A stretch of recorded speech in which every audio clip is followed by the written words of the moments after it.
Hoy, lalaki. Pwede ba maghanap ka naman ng trabaho? Hindi yung pa-cellphone ka lang dyan. Wala kang ginawa kundi mag-cellphone. Magdut-dut ng cellphone mo. Ano ka ba naman? Paano tayo mabubuhay yan kung ganyan ka? Grabe ka naman kung makapagsalita. Hindi mo ba alam? Natanggap na ako sinaplayan ko sa Hong Kong bilang kusinero at 50K ang isang buwan ko. Uy, talaga mahal? Ay, salamat naman.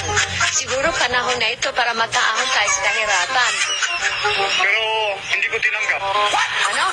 At bakit naman di mo tinanggap? 50K na nga yung sahod mo, hindi mo pa tinanggap. Ang tanga mo talaga. Paano ko tatanggapin? Yung sabi nung magiging boss ko, stay out daw ako.